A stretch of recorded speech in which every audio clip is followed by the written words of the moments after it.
নমস্কার বন্ধুরা, আমি সোমা। আমার গোপালের হেসেল চ্যানেলে আপনাদের সবাইকে স্বাগত। আজকে এক মুঠো সয়াবিন দিয়ে দুর্দান্ত স্বাদের একটা ইউনিক নিরামিষ রেসিপি আপনাদের সাথে শেয়ার করব। আশা করছি আপনাদের সবার খুব ভালো লাগবে। তাই চলুন আর একটু সময় নষ্ট না করে রান্নাটা করে ফেলি। দারুণ টেস্টি চটজলদি রান্নাটা করার জন্য প্রেসার কুকারের মধ্যে অল্প জল নিয়ে গরম করে নিয়েছি। এবার এর মধ্যে দিয়ে দিচ্ছি ছোলার ডাল। এখানে 2 কাপ পরিমাণ ছোলার ডাল আছে, আর এটা ঘন্টাখানেক জলে ভেজানো ছিল। এবার এই ডালটা দিয়ে দিলাম। এবার দিয়ে দিচ্ছি অল্প একটু নুন, 2টো কাঁচা লঙ্কা ফাটিয়ে দিয়ে দিলাম, অল্প হলুদের গুঁড়ো দিয়ে দিলাম, অল্প একটু তেলও দিয়ে দিচ্ছি। এবার লিডটা লাগিয়ে দিচ্ছি আর মিডিয়াম ফ্লেমে রেখে 2 থেকে 3টে হুইসেল পড়লেই কিন্তু ডালটা সেদ্ধ হয়ে যাবে। তাহলে একদিকে ডাল সেদ্ধ হোক আর আরেকদিকের ওভেনে আমি আরেকটা কাজ চলুন সেরে ফেলি। একদিকের ওভেনে ডালটা সেদ্ধ হচ্ছে আর আরেকদিকের ওভেনে আমি কড়াইয়ে অল্প একটু জল নিয়ে গরম করে নিয়েছি। এর মধ্যে একটু সয়াবিন সেদ্ধ করে নেব, সেজন্য দিয়ে দিলাম। জলের সাথে ভালো করে মিশিয়ে নিয়ে 2-3 মিনিট সয়াবিনটাকে সেদ্ধ করে নিচ্ছি। মিনিট 2 সময় নিয়ে সয়াবিনটাকে সেদ্ধ করে নিয়েছি। এবার গ্যাসটা বন্ধ করে দিলাম আর এই সেদ্ধ করা সয়াবিনটা নামিয়ে রাখছি। গরম জলটা ফেলে দিয়ে ঠান্ডা জলে 2বার ভালো করে ধুয়ে নিয়ে খুব ভালো করে চেপে চেপে সয়া চাংস থেকে জলটা বার করে দিয়ে তারপর নেক্সট স্টেপের দিকে এগোচ্ছি। 3টে হুইসেল পড়ার পর প্রেসার কুকারে যে ডালটা সেদ্ধ হচ্ছিল সেটা নামিয়ে রেখে দিয়েছি, আর ওদিকে সয়াবিনটাও সেদ্ধ হয়ে গেছিল, সেটাকে জল চেপে রেডি করে রেখে দিয়েছি। এবার মূল রান্না শুরু করব, সেজন্য প্রেসার কুকারে সর্ষের তেল গরম করে নিয়েছি। আপনারা চাইলে এটা কড়াইয়েও করতে পারেন, তবে প্রেসার কুকারে করলে একটু বেশি তাড়াতাড়ি হয়। এই তেলের মধ্যে প্রথমেই নুন দিয়ে দিলাম। এবার সেদ্ধ করা সয়াবিন গুলো একটু তেলের মধ্যে ভেজে নেব। এই সয়াবিন যদি একটু তেলে ভেজে রান্না করা হয় তাহলে এর যে একটা কাঁচা গন্ধ থাকে, যার জন্য অনেকে খেতে পছন্দ করে না, সেটা কিন্তু চলে যায়, খেতেও ভালো লাগে। এবার ফ্লেমটাকে মিডিয়ামে রেখে এই সয়াবিন গুলোকে একটু ভাজা ভাজা করে নামিয়ে নেব। সয়াবিনটা হালকা করে ভেজে তুলে নিয়েছি, আর সয়াবিন ভাজার পর যতটুকু তেল আছে তার মধ্যেই কিন্তু বাকি রান্নাটা হয়ে যাবে।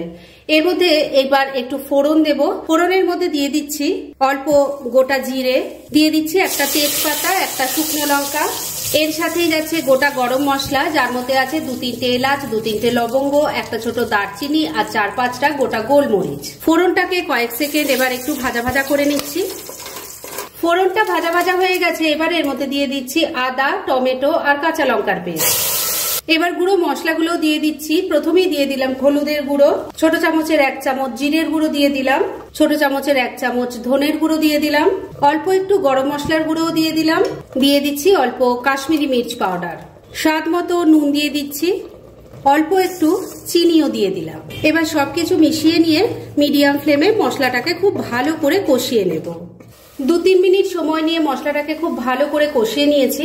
এবার এর মধ্যে দিয়ে দিচ্ছি 2 চামচ ফ্যাটানো টক দই, আর দিয়ে দিচ্ছি অল্প একটু কসুরি মেথি। সবকিছু আবারও একবার মিশিয়ে নিয়ে মশলাটাকে আবারও একবার খুব ভালো করে কষিয়ে নিচ্ছি। বন্ধুরা, আপনারা আমার রেসিপি দেখার সাথে সাথে আমার ফেসবুক পেজ গোপালের হেসেল, তাতেও ভিজিট করতে পারেন। ডেসক্রিপশন বক্সে লিংক দেওয়া আছে।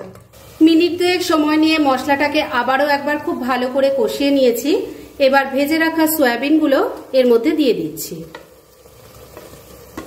মশলার সাথে খুব ভালো করে মিশিয়ে কষিয়ে নিচ্ছি। বন্ধুরা, এই রান্নাটা কিন্তু রুটি, পরোটা, ভাত সবকিছুর সাথে খেতে অসাধারণ লাগবে, আর খুব তাড়াতাড়ি তৈরি হয়ে যায়। আর এই এক পদে কিন্তু এক বেলার খাওয়া দাওয়া খুব সুন্দরভাবে সারা হয়ে যাবে। এভাবে যদি আগে না ট্রাই করে থাকেন, আমার রেসিপিটা দেখে কিন্তু একবার ট্রাই করতে পারেন। আশা করছি আপনাদের সবারই ভালো লাগবে। মিনিট খানেক সময় নিয়ে সয়াবিনটাকে মশলার সাথে মিশিয়ে কষিয়ে নিয়েছি। এবার আগে থেকে সেদ্ধ করে রাখা ছোলার ডালটা এর মধ্যে দিয়ে দিলাম। সামান্য উষ্ণ গরম জলও এর মধ্যে অ্যাড করছি।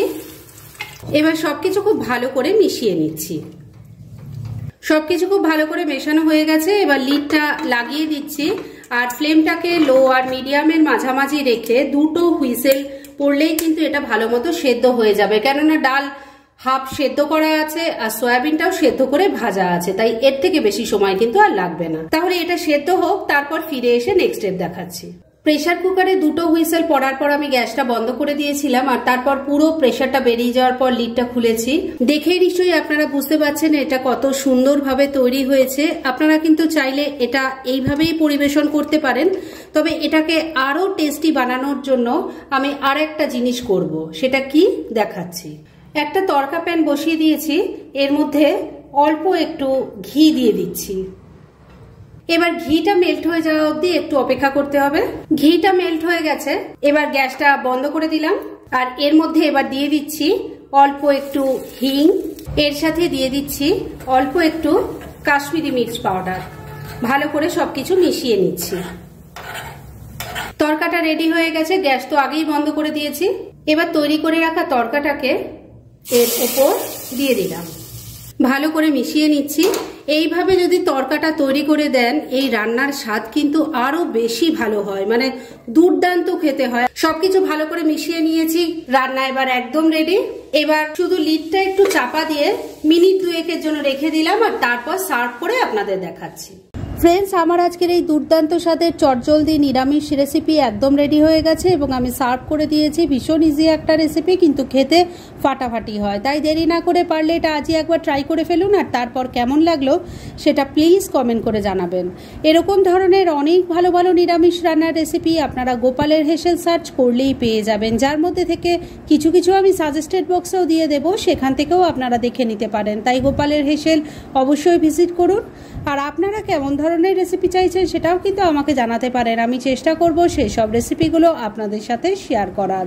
আর আমার আজকের এই রেসিপি যদি আপনাদের ভালো লাগে আর ইউজফুল বলে মনে হয়, তাহলে যারা এখনো আমার চ্যানেলটাকে সাবস্ক্রাইব করেননি তারা প্লিজ সাবস্ক্রাইব করুন। তাহলে আজকের মতো এখানেই শেষ করছি। পরদিন আবার এরকমই কোনো ভালো রেসিপি নিয়ে চলে আসবো। আপনারা সবাই খুব ভালো থাকুন, সুস্থ থাকুন।